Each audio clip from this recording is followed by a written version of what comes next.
wisdom. Ang pasimula ng kaalaman, mga kapatid. Ang takot sa Panginoon ay pasimula ng karunungan. So nais kong I want to talk to you about this. The fear of God. The fear of the Lord. Amen. Yung nawawalang angkla ng ating panahon. Amen. Yan po ay isang bagay na sabihin natin, the fear. Fear of the Lord. Hallelujah. Let us pray. Bow our head and close your eyes. Hallelujah. Let's pray. Heavenly Father, we thank you, God, for this wonderful day. Thank you for good weather, Lord, na binigay mo sa amin.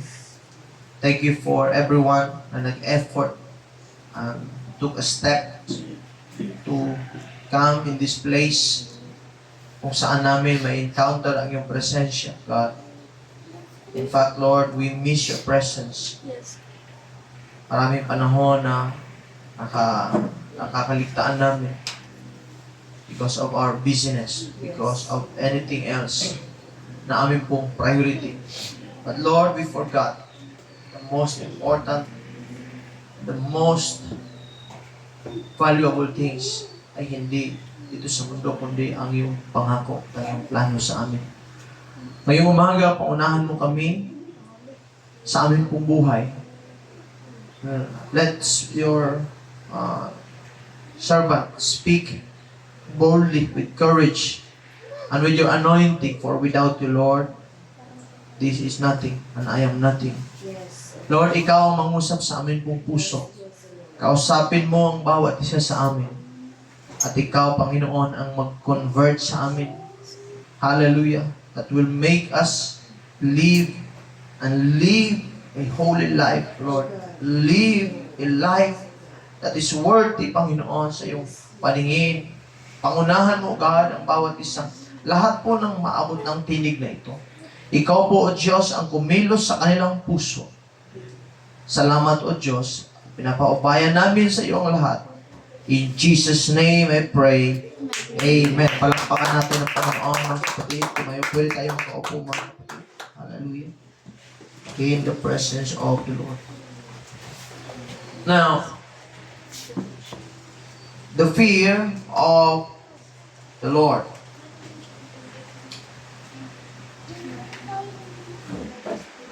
Saan ka ba natatakot? Ha? Sino dito yung may takot sa buhay? Ha? Sino dito yung walang takot, walang kinakatakutan? Maaaring may mga nagsabi, Pastor, ako, wala akong kinakatakutan. Hindi ako takot mamatay. Huwag lang yun. Diba? Hindi ako takot mamatay. No? Sa panahon ngayon, maraming tao ang walang takot sa kahit na ano. Amen. Amen. Mga taong hindi takot sa batas. Amen. Hindi takot sa konsensya. At lalong hindi takot sa Diyos. Pero takot sila sa sakit. Takot sila sa kahirapan. Takot sila sa rejection. Amen. Takot sila mawalan ng trabaho. Takot sila mawalan ng pera. Pero walang takot sa Diyos. And that's why we are in trouble. Our generation is in trouble. Wherever you look, saan ka man tumingin, saan ka man pumunta, lagi kang may pangamba na baka magka-problema, na baka pumunta ka sa Divisoria, lagi-laging ang iniisip mo, paano na baka mamaya madukutan ako. Amen. Hallelujah. Takot sa maraming bagay, except takot sa batas, sa Diyos, o sa kanilang konsensya, mga kapatid. Isa pong malalim na katotohanan ang nangyayari, mga kapatid, sa ating mundo. Ito po yon. Ang mundo ay hindi nawawasak dahil sa kakulangan lang ng kaalaman. Kundi ang mundo ay papunta sa problema, papunta sa paglubog dahil po na ang tao kulang sa takot sa Diyos, mga kapatid. Amen. Now, what do I mean, mga kapatid, with this kind of statement? Amen. The problem of our generation is not ignorance. It is the absence of reverence to God or for God. Na ang tao, hindi na sila takot na mahiwalay sa Diyos. Ang tao ay wala na silang pakialam pagdating sa Panginoon, mga kapatid. Basta wag lang silang mawalan ng trabaho. Amen. Hallelujah. Now, the problem is kapag ka nawala na ang takot natin sa Diyos, hallelujah, nawawala ang hangganan natin. At kapag ka nawawala ang hangganan natin, para sa atin, lahat ay tama. Amen. Tingnan mo ako, may tama ba ako? Amen. Malaki ba ang tama ako? Ang tao kaya, habang sa kanila ay unti-unti silang nahiwalay sa Panginoon, mga kapatid, wala na yung takot sa Panginoon, parang ang sa kanila lahat ng gawin ay tama. Kaya ang laging sinasabihin nila, never judge. Don't judge. God is love. At si Lord, okay nga kay Lord, bakit hindi sa'yo? Para bang sinasabi nila, mas alam pa nila yung kalooban ng Diyos, mas alam pa nila yung tama sa harapan ng Diyos kaysa sa mga taong talagang nag-aaral ng salita ng Panginoon. Because in their heart, because sila ay malayo sa Panginoon, lahat sa kanila tama, mga kapatid. At wala na silang hangganan, wala nang limitation, mga kapatid. Now let me tell you, ano ba ang ibig sabihin ng pagkatakot sa Diyos? Hindi ibig sabihin ng pagkatakot sa Diyos kapag ka nakikita mo sila, nanginginig ka. Parang may trauma ka. Amen? Pagka nakikita mo siya, ayun, sisingilin ka, nanginginig ka. Amen? Marami pong mali ang pagkaunawa ng tao pagdating dito sa phrase na the fear of God, mga kapatid. Ang takot sa Diyos ay hindi ito yung parang tatakbo ka palayo sa Diyos kapag nakita mo siya, mga kapatid. Hindi po ito yung ibig sabihin ng pagkatakot sa Diyos. Amen. Ito po ay takot na hindi mo kayang saktan ang Diyos dahil mahal mo siya. Parang ganun eh. Takot ka ngayon, mga young people, Brother JM, siguro. Ayaw kong malayo ka sa, di ba? Takot akong mawalay ka sa paningin ko. Bakit? Ganon kita kamahal. Oh! Diba? Oh, grabe yung ayaw kong mawala ka sa paningin ko. Ikamamatay ko kung mawala ka sa akin. Ay, grabe. Yun, nawala. Buhay na buhay. So yung takot na ito pagdating sa Diyos, hindi po ito yung natatakot ka as in tatakbo ka palayo o nanginginig ka pagka nakaharap mo ang Panginoon. Ito po ay takot na ayaw mong mawala sa presensya ng Panginoon, ayaw mong masaktan ng Diyos. Why? Because you love Him and He first love you, mga kapatid. Yan po ang ibig sabihin ng takot sa Diyos, mga kapatid. Ang takot sa Diyos, ang ibig sabihin is yung malalim na paggalang sa Panginoon. Amen. Ang tao ngayon, wala nang galang sa Panginoon. Kaya kahit saan, Yes. amen? Kahit saan, ang pangalan ng Panginoon ay gagamitin. Diba? Kita mo, ang pangalan ni Jesus Christ, ginagamit na sa pagmumura. Amen? Parang nandiyan ba kayo, mga kapatid? Amen. Wala nang galang sa Panginoong Jesucristo. Maraming mga community, institution, na minamak ang pangalan ng ating Panginoon, mga kapatid. Wala silang takot sa Diyos. Hindi nila iniisip kung ano ang ang kanilang ginagawa, mga kapatid. They mock the name of God, mga kapatid. And that's why we are here in this kind of situation.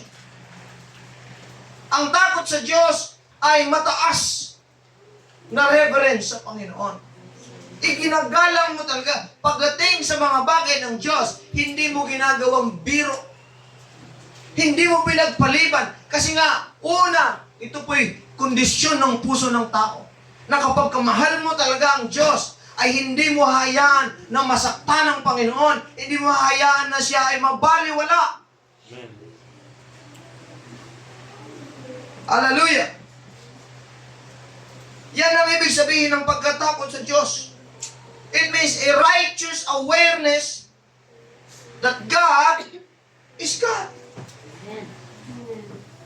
Amen. And God is not you. And you are not God. Maraming mga panahon na parang tayo mas alam pa natin kaysa sa Diyos ang mga bagay-bagay, mga kapatid.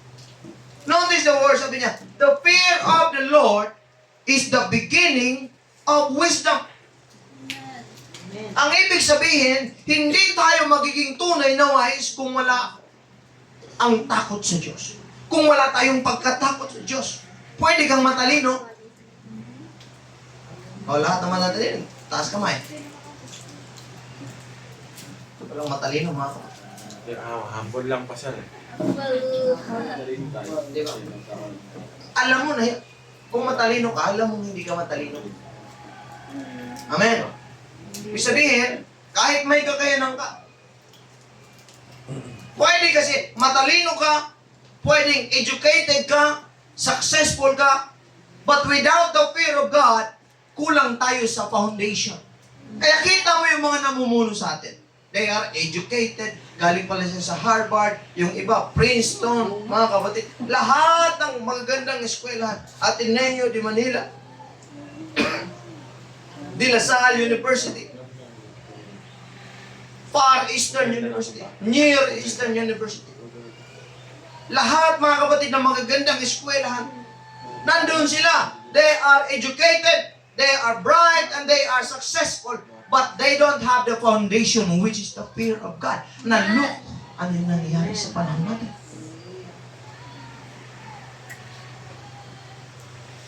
Corruption, pagnanakaw doon.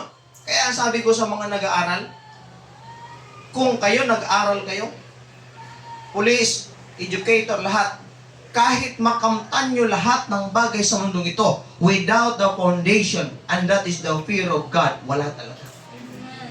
Walang mangyayari. Sasama ka lang sa korupsyon. Sasama ka lang sa hindi magandang bagay. But if you have the foundation and you have the fear of God, that's why I always pray and I always aspire na sabi ko, Lord, sana one day ang mamumuno sa amin, kahit hindi sobrang talino, importante, may pundasyon sa Panginoon. Importante na siya ay may takot sa Diyos. Dahil yun yung magdadala. Amen. Ang tao kasi, yan yung hinahanap lagi.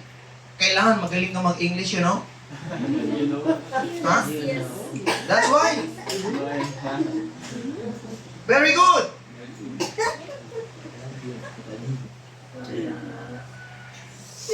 Yeah.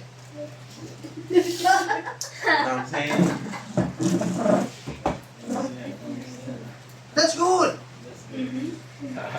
Gusto lagi maganda. Very articulate ang kanilang pagsasalita. But they don't have foundation, which is the fear of God. Sabi ni Lord, the fear of God is the beginning of wisdom.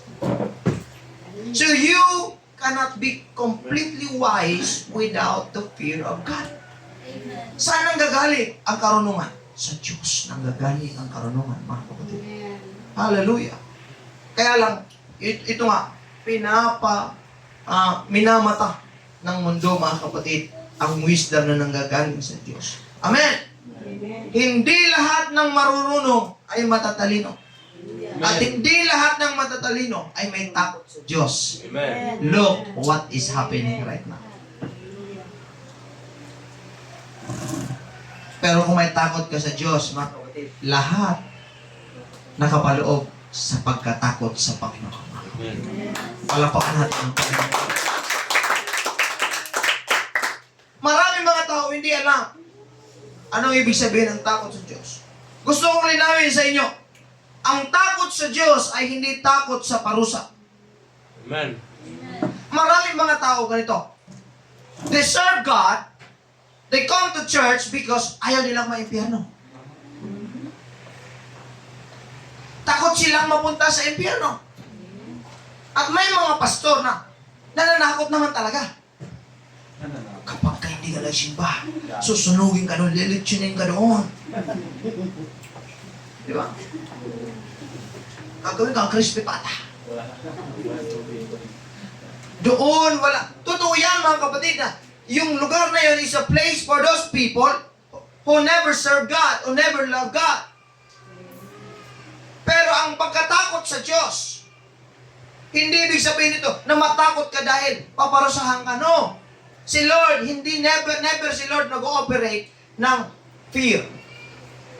Kaya ang sabi ng Biblia, we are not given the spirit of fear, but of love, faith, and hope. Diyan tayo binigyan ng Panginoon, mga kapatid. So kung nag-ooperate ka based on fear, hindi ka malaya. Amen? Amen.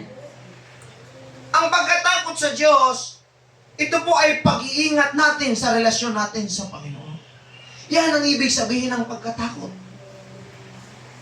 Amen? Nawa, mabago yung kaisipan ng tao. Napupunta ako sa church, ayoko kasi may impyerno. No. Kasi may mga panahon na pabago-bago ang feelings mo. Diba? So hindi ka na pupunta. Hindi ka na maglilingkod kay Lord. Kasi kapag gagalit ka, wala akong pakialam. May impyerno sa may impyerno.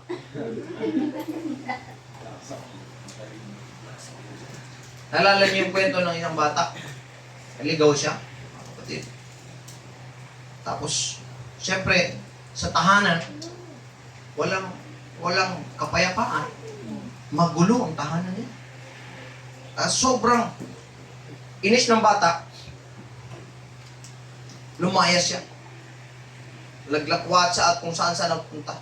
Nakita siya ng pulis. Sabi ng pulis, "Iho, anong pangalan mo?" Sabi niya, "Ayun, demonyito po."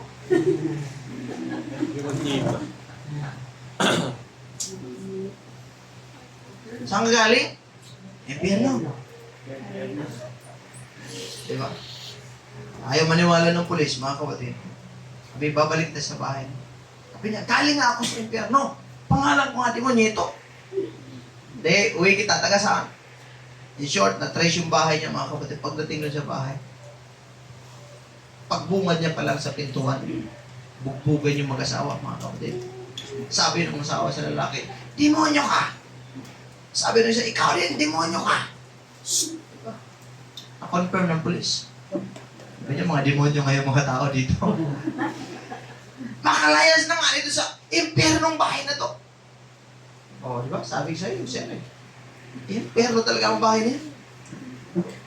Di ba? Huwag kayong maglingkod sa Diyos dahil natatakot kayo sa impyerno, mga kapatid. Isang tao, Joseph. Sino yung nakakakilala kay Joseph? In the Bible. Joseph, mga kapatid, sa Genesis chapter 39, may pagkakataon na si Joseph ay magkasala siyang lihim. Sabi mo, lihim. Ha? Yung sikreto ba? Yung sa tago ba? Amen. Walang nakakaalam. Walang nakakita. May pagkakataon, mga kapatid, na dapat magkasala. Ito naman, ito kasi yung lihim kasi, yung pinaka sa atin. Yung mahiling magtago. Mahiling magsikret. Amen. Pero alam mo, sa Diyos walang lihim. Amen. Amen. Amen. Amen. Sa tao kasi nga, limited yung mata natin. Amen. Pero sa Diyos, napupuno niya lahat. Magtago ka man sa ilalim ng lupa, sa ilalim ng tubig. Saan ka man pumunta, sabi ni David, nandun ka, Panginoon. Saan ako pupunta na wala ang iyong presensya? Nandun ang Panginoon. Joseph had an opportunity to go against God. Pero because of his fear of the Lord, mga kapatid, Amen. anong sinabi niya? How then could I do such a wicked thing and sin against God? Hindi niya sinabi, baka mahuli tayo ni pastor. Baka makita tayo ng parents ko. Amen. Amen. Hindi niya sinabi, masama ito sa reputasyon ko. Baka madungisan yung aking reputation. Ano sinabi niya? Kasalanan ito laban sa Diyos. Amen. Kaya naging bantog si Joseph. Kaya binless si Joseph, binless yung tahanan ni Joseph, binless lahat ng gawa ni Joseph. Why? Because mayroon siyang takot sa Panginoon, mga kapatid. Hallelujah! The fear of God protects you even when no one is watching. Hello? Mayang people. Sabihin mo, huwag ka kasing mahilig maglihim. Sabihin mo sa katabi mo, huwag ka kasing Huwag ka kasi mahilig maglihim. Amen. Hallelujah. Yan po ang tunay na fear of God. Lihim pa eh. Ito ha, ang fear of God is a protection. Nabubunyag din naman. Ito yan. Ako, ikakasal na ako, mga kapatid. Congratulations! Salamat, nakaraan. Last Friday, namanikan ako, mga kapatid. Wala akong kinakatakutan sa kanila. Hindi, mag-isa lang ka. Manikan ako. Sa Lord, kasama ko. Ba't saan yung tatay? Saan yung pamilya mo? Sabi ko, I have Father in heaven. Kasama ko siya. Talaga ang usap mo. Ito yan. Bakit secured ka pagdating kay Lord? Kapag ka may takot ka sa Diyos, hindi ako mangangamba. Amen. Siya may takot siya sa Panginoon, hindi siya mangangamba. Amen. Hindi ako gagawa ng hindi maganda. Amen? Amen. Na hindi niya alam. Even if hindi niya malaman. Why? Because I have the fear of God. Ako, panatag ako. Even if malayo siya. Why? Because she has the fear of God. Amen. Amen. Kung pareho kami may takot sa Diyos, mga kapatid, di ba masaya? Amen. Di ba panatag tayo, mga kapatid? Hallelujah! Even in any areas of life. Kapag ka ang namumuno sa iyo, alam mong may takot sa Diyos, you're in a good hands. Amen. Amen. Sa mga magpapamilya, kapag ka ang leader mo, ang head of the family, ang head of the house, may takot sa Diyos, you are in a good hands. Pero kapag ka wala yung takot sa Diyos, nako, matakot ka na. Tama. Why? Kasi, ano ba ang pipigil sa akin na gumawa ang hindi maganda? Kung ikaw hindi mo malalaman. Ha? Marami ngayon, mahilig magtago eh. Tama. Diba? Nag-gaslight ka. Diba? Kaya sa amin, ako, hindi pa man kami gano'n, pero bukas lahat.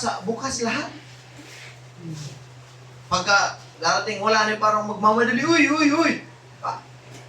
Pagka may mag-message, sino yan?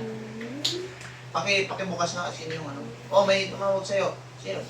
Sagot na lang. Hindi ka, wala kang pangamba. Why? Because you know the fear of God. Meron nga dyan eh. Tama. Sasagutin pa lang yung ano. Galing sa Bulacan, pupunta pa ng Fairview para sagutin lang. Pagtawag. Saglit. Pupunta ng Fairview. Para di marinig. Hawakan. No, it's my privacy. Yeah. Kahit na mag-asawa, kailangan na may privacy. Hello? Mag-asawa kayo. Anong privacy? Lahat. Yeah. Hayag na lahat. Amen. Tapos sasabihin ng privacy. Diba? Yung kaluluwa mo, nakita na. Yung spirito mo, nakita niya lahat. Tapos sasabihin mo, privacy. Anong privacy? Eh, tinatago ka lang eh. Amen. Huwag ako. Hallelujah. So, if you have the fear of God protects you even when no one is watching. Kaya secure. Nandun yung security, nandun yung protection, mga kapatid, sa pagkatakot sa Panginoon, mga kapatid. Iyan ang tunay. Kapag ka ang konsensya mo, mas malakas kaysa tukso. Yan yung tunay na pagkatakot sa Diyos. Amen. Amen. Kapag ka ang konsensya mo ay mas malakas kaysa sa tukso. Tinukso ka, mga kapatid. Si Joseph, ganun. Siyempre si Joseph, magandang lalaki. Pastor. Para si Andrew. Kapag ka siguro, sabi niya, he's a servant, mga kapatid. Siyempre, lagi siya nagdidilig. Lagi din po flex. Talagang flexion ng muscle ba? Nasa yung siya. Tapos kapag wala nakita, in-spray yung mukha niya para talagang nagustuhan siya ng asawa ni Potiphar, mga kapatid. At ang asawa ni Potiphar, mga kapatid, ay extraordinary pagdating sa physical appearance. Kasi hindi naman sila kukuha ng, di ba? Kukuha ka ba nung nandoon sa ano? Kukuha talaga sila mga prinsesa, mga talagang nasa mataas na society, mga kapatid. Hallelujah. At tinukso, sabi niya kay Joseph, isa lang. Ha? Magano naman eh. Pagsisisi naman. Hello? May repentance naman. Isa lang. Sabi ni Joseph, paano ko magagawa yung kasalanan ito sa Diyos? Hindi sinasabi, may tao ba? Hindi mo nakakita. Ayoko pagka may tao. Pero pag walang tao, okay nga. Si Joseph, hindi ganon, mga kapatid. Amen. Amen. Amen.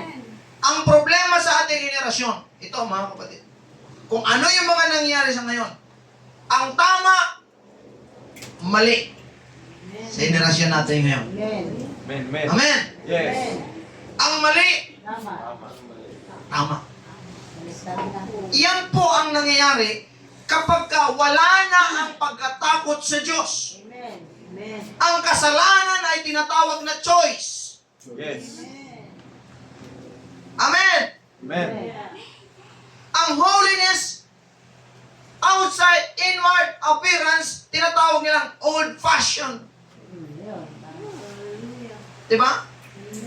Hallelujah. Ang obedience, tinatawag nilang toxic control. Aha. Flat point. Hallelujah. Yan po yung nangyari sa henerasyon natin ngayon. Ayaw nilang makontrol, kaya wala silang obedience. Ayaw. Ano sabi nung isang ano? Huwag niyo kami utusan. Alala niyo yung finance secretary? Huwag niyo kami utusan. Isulban ka nga eh. Amen! In this generation, there is no fear of God before their eyes. Yan pong sinasabi ng Romans chapter 3 verse 18, mga kapatid. Ito po ang ugat ng problema.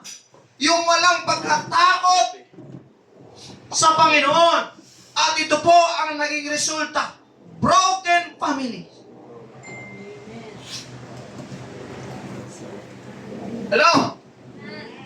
Corrupt systems. Moral confusions, mga kapatid. And spiritual emptiness. Yan po ang bunga ng kawalan ng pagkatakot sa Diyos. Broken families. Sirang pamilya. Sirang. David. Bakit? That's why.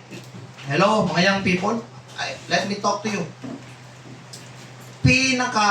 Pangalawa, sa pinaka-importanteng decision na gagawin natin sa buhay, ang pipili tayo ng mga kasama natin habang buhay. Amen. Amen. Amen. Una, ang pipili ka kung sino ang paglilingkuran mo. Amen. Dahil there is nothing more devastating than have a household na walang kapayapaan. Amen. Amen. Right. Walang pero God. Ano mangyari? Broken family. Bakit? Kasi nga kapag ang tao wala sa Diyos, he is broken. They are broken. Because God said, for apart from me, you can do nothing. Yes. Magiging kagaya ka ng isang puno na natanggal yung sanga. Yung sanga, anong mangyayari? Pamubulok. Malalanta, mamamatay. Pamubulok. Amen. Ang Diyos, ang source ng lahat, mga kapatid. If you remove yourself from the source, ano mangyayari sa'yo? Wala. Patay. Corrupt system.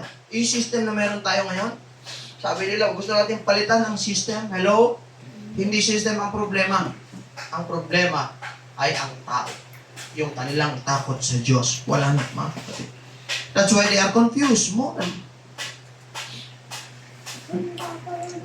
Isipin mo ngayon, yung tao, excuse me ha, wala naman siguro ma-open dito, pero kung kahit ma-open, okay lang.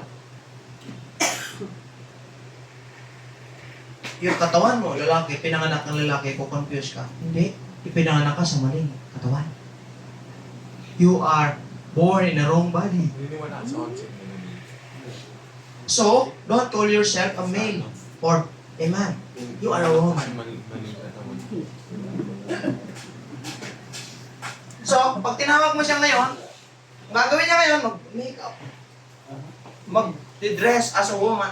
Pag tinawag mo siyang boss, tol, kuya, magagalit siya. Sa paligid. Nakita mo ito? Ako tatawagin mo, kuya. They are confused. At yan ang gusto ni Satan, ma-confuse tayo. Amen. You are wrong. Parang sinasabi na ang Diyos nagkamali ng paglikha sa'yo. Nung nilikha ng Diyos, nagkamali siya, nilagay ka sa maling katawan. The God that is all-powerful, all-knowing, and ever-present, mga kapatid, sa lahat ng panahon, nagkamali, tapos ikaw na tao na fallible, na ikaw na tao na subject sa limited mind, mga kapatid, sinasabi mo na ang Diyos nagkamali. So, iko-confuse ka. Kaya ikaw, dati, brusko, gaganong-ganong ka na kayo. Parang Alam sa mo, bating sister. daw. Nakalaki ko eh. Diba? Nakalaki ko eh. Shit eh. System, moral confusion. Marami pang mga Kristiyano ngayon, dinidepend yung kanilang lifestyle at tinitwist ang salita ng Diyos para umakma sa kanilang kagustuhan sa buhay, mga kapatid. And they feel empty. Man. Amen. At sabi ni Satan, para hindi ka maging empty, para maging high ka, take this pill, take these drugs, ilagay mo sa katon para high na high ka. Amen. And then, after ng dosage, mga kapatid, 6 hours, 12 hours, expire na naman yon. Hindi, next, take ulit. Pero still, empty at empty at empty at empty ka. Amen. At kapag hindi mo naagapan, yung iba pupunta sa depression. And after depression, mga kapatid, isasabit ang kanilang sarili at sasabihin, walang nagmamahal sa akin. Mas maganda pa na matapos na ang pagdurusa, ang paghihirap na ito. Why? Because wala na sila sa tamang pag-iisip. At anong dahilan? Wala yung fear of God sa kanila. Kaya mga kapatid, sasabihin ko sa iyo, bilang mga nakakilala sa Diyos, kailangan lagi nating ilagay sa puso natin yung pagkatakot sa Diyos ay pasimulan ng lahat ng mga bagay na gustong mangyari ng Panginoon sa Diyos, mga kapatid. Hallelujah! Kapag wala ng takot sa Diyos, lahat ng bagay ay pwede mong i-justify. Hello? Nararanasan niyo ba niya sa mundo natin? Amen. Lahat na lang i-justify, di ba? Amen. Lahat na lang ng kanilang mga ginagawa. When you call out sin, they will condemn you. Aha. May mga church pa ngayon na takot na mag-preach ng about sin. Why? Kasi nga baka umalis sa church. Wala na tayo. So, hindi sila mag-preach ng sin. At nagpaparami sila ng sinners. Nag-aalaga sila ng sinners. Sinners that are givers. At givers, ang mga namumuno ay takers. At they are takers, mga kapatid. At pupunta na sa hellers. Amen. Hallelujah. Hellers!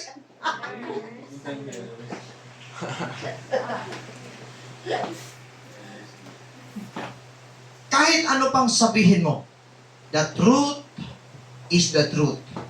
Dito sa church na ito, mga kapatid, hindi po pwede nating i-sugarcoat ang pangangaral. Kailangan ang katotohanan mahayag sa atin.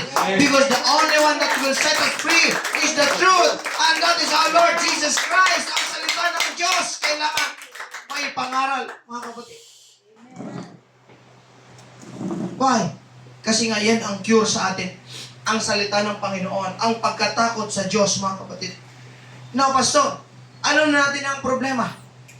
That ang root niya is wala nang pagkatakot sa Diyos. Ano nga ba yung benepisyo? Malapit ako magtapos. Benepisyo ng pagkatakot sa Diyos. What are the benefits when we have a fear of God? Number one, ilagay niyo sa puso mo o isulat mo, may protection ka. Proverbs chapter 14 verse 26. In the fear of the Lord, there is strong confidence. Sabi ko sa iyo, may confidence ka. Bakit? In the fear of the Lord. Hindi lang ito takot, ito po ay security. Kapag ka may takot tayo sa Diyos, hindi tayo madaling matangay ng uso. Amen. Amen. Alam mo yung uso? Ano? Isa yan sa trend na ang tao talagang ilalagay ang focus doon para mawala yung kailang focus sa Panginoon. Yan yun. Alam mo yung lifestyle natin yan. Bunga yan ng uso. Di ba? Every now and then nagbabago yung uso. Di ba? 1950s. Ano yung uso? 1950s. Di ba? Ngayon, iba na. Hallelujah. Pero ayon sa pag-aaral, mas masaya, mas marami ang masaya, satisfied sa panahon na yan kaysa sa panahon na yan. Amen. This is the most vulnerable, depressing generation. Yeah. Amen. Pero may pag-asa, mga kapatid. Amen. Hallelujah. There is security, there is confidence in the fear of God. Why? Because the fear of God builds a wall around your life. Mayroong boundary. Alam mo, paglalakad ako, iba yung tingin ng tao sa'yo kasi nga iba ang buhay mo, iba ang buhay mo kaysa sa mundo. And there is a wall that yung nasa iyo, mga kapatid, na yun ang gumagawa ng yung pagkatakot sa Diyos. Hindi ka sumasabi, ilang beses ako dyan, ino-opera na ko na tumagay ka. Sabi niya, yung ibang pastor nga. Di ba? Yung ibang pastor, harap sa kaliwa, harap sa kanan, harap sa diba? Tingala. Hawak, harap sa kaliwa, harap sa kanan, tingala. Pagka wala silang nakita, wala sila. But now they know that you have the fear of God.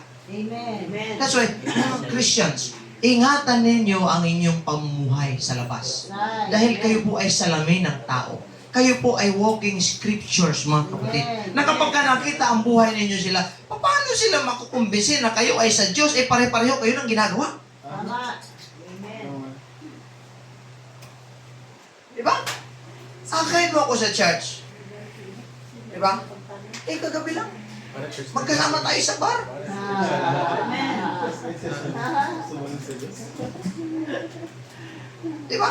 Anong ginawa mo sa bar? Pastor, na Bible study. Sabi ng pastor, nakita kita kagabi sa bar.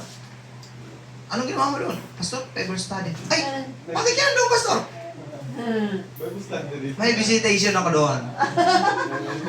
Yung owner. Pati pastor pala nandoon, ano? Hallelujah. May protection sa pagkatakot sa Diyos. May direksyon. Ikalawa, may direksyon sa pagkatakot sa Diyos.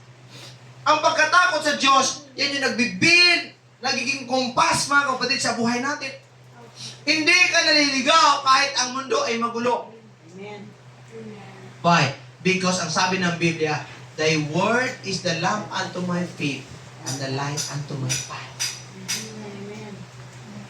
Ang salita ng Diyos ang naging liwanag sa ating mga dadaanan. Kahit madilim ang mundo, nandiyan yung salita ng Diyos, naging ilaw sa atin. Amen. So lahat ng may takot sa Diyos, may direksyon. Amen. Hallelujah. Palakpakan natin ang Panginoon. Kaya ikaw, hindi ka pwedeng pabanjing-banjing lang. Pastor, importante, nasa church ako, ha? Ang question, may direksyon ka ba sa buhay? Kung wala kang direksyon sa buhay, even if you are in church every day, masasabi kong wala kang takot sa Diyos. Why? Because nagiging kumpas natin sa buhay ang salita ng Diyos. At nagkakaroon tayo ng direksyon when we are in God, mga kapatid. Ang taong may takot sa Diyos, mga kapatid, even if they are not perfect, pero lagi silang may direksyon. Wala namang perfect dito eh. Pastor, ikaw perfect ka. Hello? Hello? Walang perfect sa paglakad natin. Pero ang maganda dyan, mayroon kang direksyon. Ang church na ito may direksyon. Parang wala akong kausap. Ang church na ito ay may direksyon, mga kapatid. Hallelujah. Ikaw ay may direksyon. Ako ay may direksyon. Why? Because there is a fear of God that is inside of us, mga kapatid. At panghuli, mga kapatid, mayroon pong buhay. Hallelujah. Proverbs chapter 19, verse 23. The fear of the Lord leads to life. Amen. Hindi lang po ang pagkatakot sa Diyos panglangit. Ito po ay pang-araw-araw nating pamumuhay. Mayroon pong kapayapaan, mayroon pong disiplina, may balance po sa atin. Why? Because we have the fear of God. Hello? Napapansin mo? Kapag ka lumalayo ka sa Diyos, wala kang direksyon. Amen? Napapansin mo itong mga taong walang direksyon, wala silang takot sa Diyos. Amen. Hello? Umaga pa lang, saan-saan na. Diba? Wala silang direksyon. Wala silang pupuntahan, mga kapatid. Anigid sa lahat, mga kapatid. Wala silang inaasahan sa buhay na pinangako ng Panginoon. Amen? Pastor, papaano po ba natin masusolusyonan ang problema natin sa ating pong relasyon? Bibigyan ko kayo ng tips. Ang problema, nakita na natin. But what are the solutions, mga kapatid? Ang solusyon, hindi lang edukasyon. Pangako lang yan. Edukasyon ang sagot.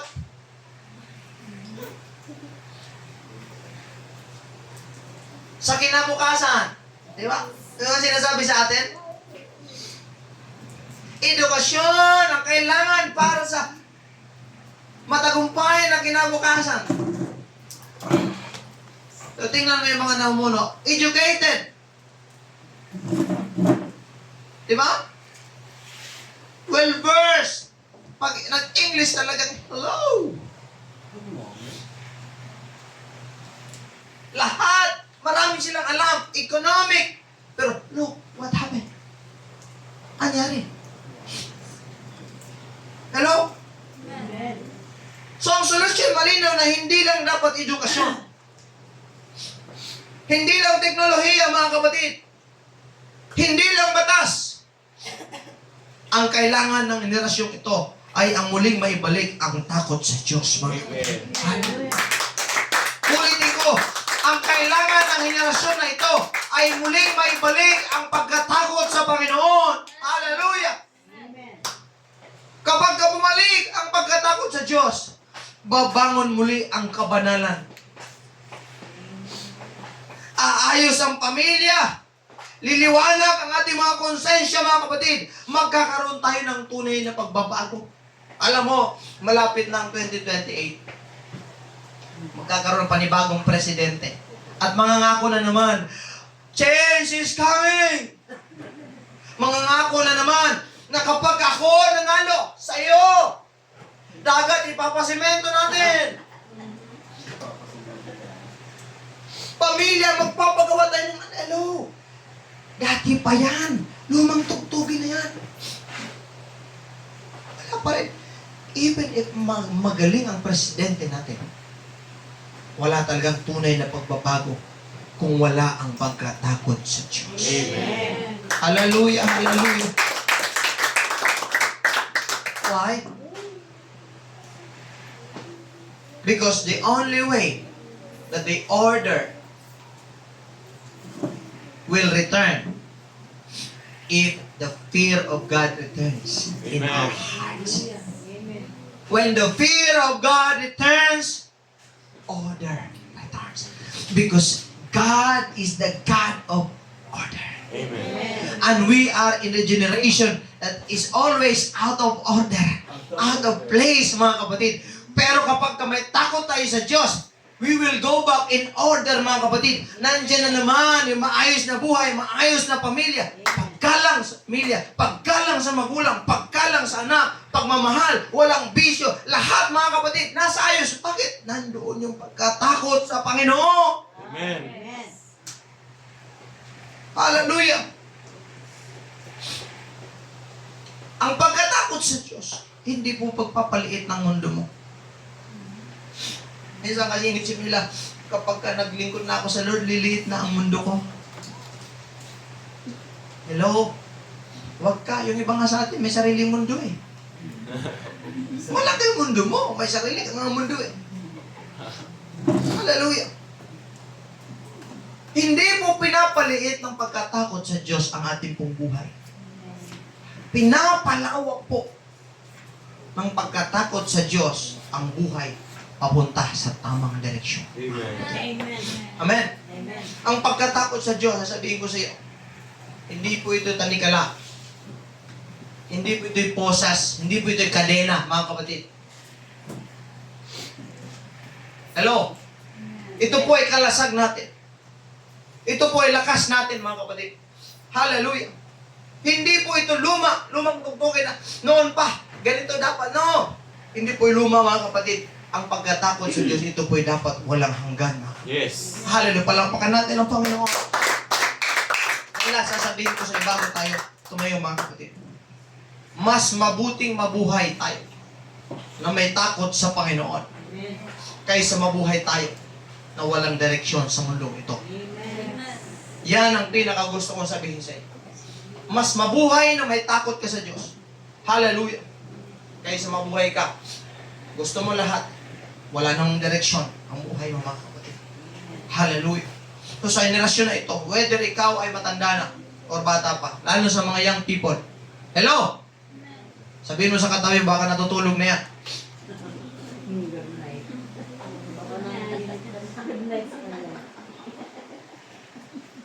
Sabihin mo, matakot ka sa Panginoon. Hallelujah, hallelujah. Palampakan natin ang Diyos.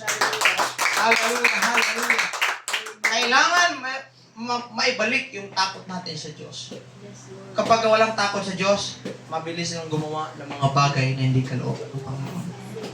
Hallelujah. At alam natin ang consequence. For the wages of sin is death. Amen.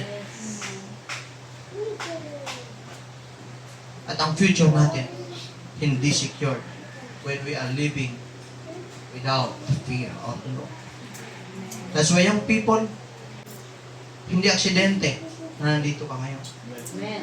Hindi aksidente na nandiyan ka. Hallelujah. Plano ni Lord. May tanim sa puso mo ang pagkatakot sa Diyos. Hello? Huwag kang matakot lang na mawala ng trabaho. Pastor, natatakot ako mawala ng pambakain sa pamilya. Mawala ng trabaho, mawala ng jowa. Ano pa yung isa? Shota. Time. Diba? Mawalan ako ng sideline, mawalan ako, diba? Ang dami takot. Paano kung mawalan ka ng Diyos? Pastor, si Lord, nandyan lang naman siya. Hindi naman siya mawawala. Hello? Even if nandyan si Lord, ang question, connected ka pa ba sa Kanya? Amen. Dahil ang Diyos hindi naman talaga mawawala. He is from everlasting to everlasting. Hindi siya mawawala. Pero ang question, are you connected to Him? Huwag mong isipin na sa church ka. Huwag mong isipin na nandun ka sa bahay. Hindi pa rin si Lord nandiyan pa rin. No. Ang question dyan, yung connection mo sa Diyos. Connected ka pa ba sa Panginoon? If you are not connected, even if magkatabi kayo, wala ng connection, wala. And we are marching towards condemnation. We are marching towards death, mga kapatid. And hell. Why? Because wala na tayong connection sa Diyos. It's time to go back to God. It's time na muling ibalik ang takot sa Panginoon. Tumayo kayong lahat, mga kapatid. Hallelujah. I-arrange nyo lang yung upuan nyo, mga kapatid. Hallelujah.